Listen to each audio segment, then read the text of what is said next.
Oke, halo semuanya. Perkenalkan nama saya Dimas Lesmana. Di video kali ini saya mau menceritakan sedikit tentang sejarah komputer. Simak video berikut ini.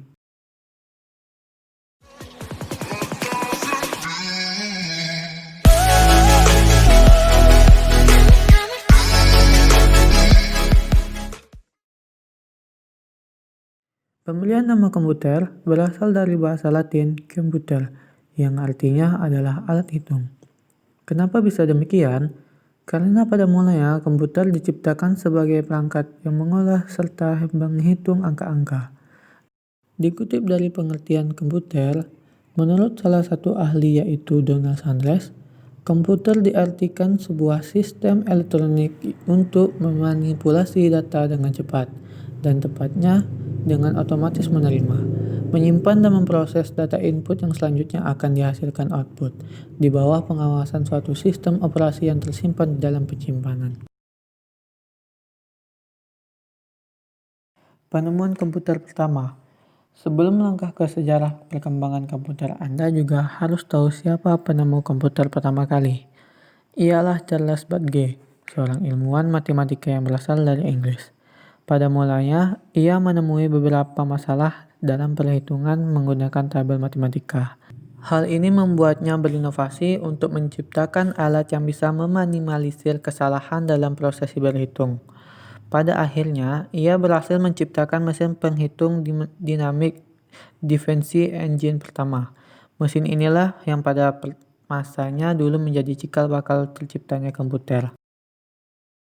Generasi pertama, 1941 sampai 1959.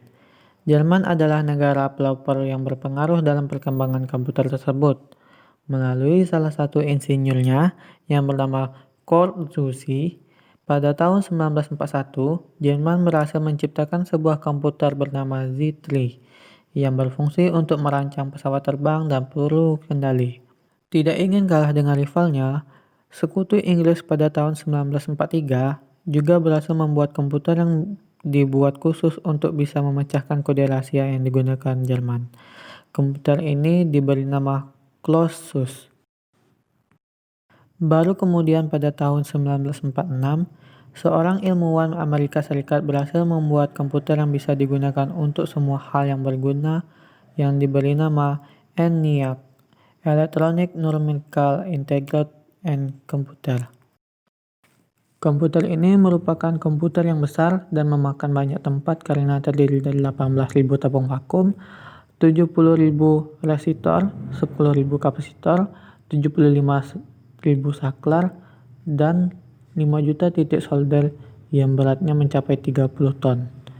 Komputer ENIAC inilah yang disebut sebagai komputer generasi pertama.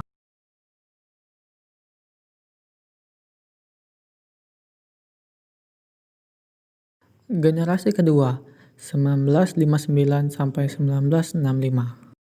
Komputer pada tahun 1960-an dikembangkan dengan transistor yang memiliki daya listrik dan ukuran lebih kecil.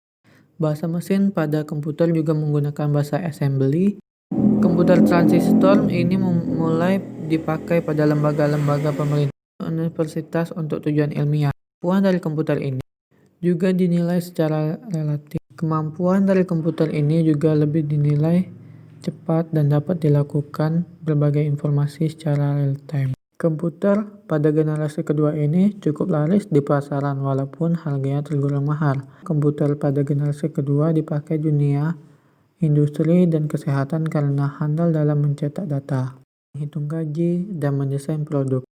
Generasi ketiga, 1965 sampai 1971. Komputer generasi kedua yang menggunakan transistor memang telah membuat ukurannya menjadi kecil dan memiliki daya yang lebih hemat. Sayangnya, komputer ini menghasilkan panas yang besar saat dipakai berisiko merusak bagian komputer yang lainnya. Hingga akhirnya pada tahun 1958, ada ilmuwan dari Amerika Serikat yang bernama Jack Kilby yang berhasil menemukan solusi dari masalah transistor tersebut, yaitu dengan memanfaatkan sirkuit integrasi yang kombinasi dengan 3 komponen elektronik dalam piringan silikon kecil yang terbuat dari pasir kuarsa.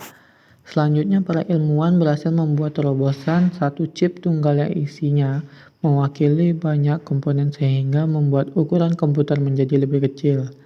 Kelebihan dari komputer generasi ini adalah sudah memakai sistem operasi yang dapat menjalankan banyak program yang berbeda secara bersamaan.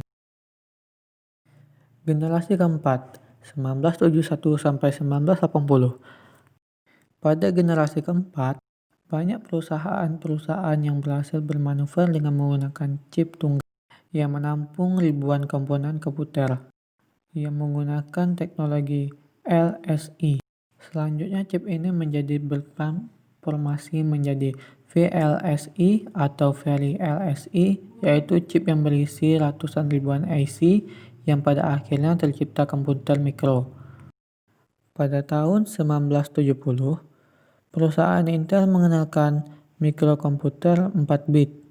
Komputer pada generasi keempat ini memakai chipset yang berisi 230 transistor yang menjalankan 60.000 operasi dalam menghitungan detik. Generasi kelima, sekarang dan masa yang akan datang. Komputer pada generasi kelima sudah mulai menggunakan standar PC. Perusahaan yang dianggap ahli dalam mengembangkan komputer ini adalah Intel dan Microsoft. Bahkan Microsoft resmi menjadi standar internasional. Untuk software dan hardware komputer, generasi kelima juga sering disebut sebagai generasi Pentium karena menggunakan sebagai salah satu mikroprosesor yang dianggap paling canggih. Komputer pada generasi ini juga mempunyai jutaan warna dengan resolusi yang sangat tajam. Selain itu, pada masa ini mulai berkembang komputer bergerak dari laptop. Komputer yang pada awalnya terbentuk tabung vakum besar kini sudah berubah menjadi perangkat kecil yang bahkan bisa dibawa kemana-mana. Tidak bisa dipungkiri, memang teknologi akan membuat Anda untuk terus berinovasi. Ya, itu saja yang bisa saya sampaikan. Terima kasih sudah menonton sampai akhir. Thank you. Bye-bye.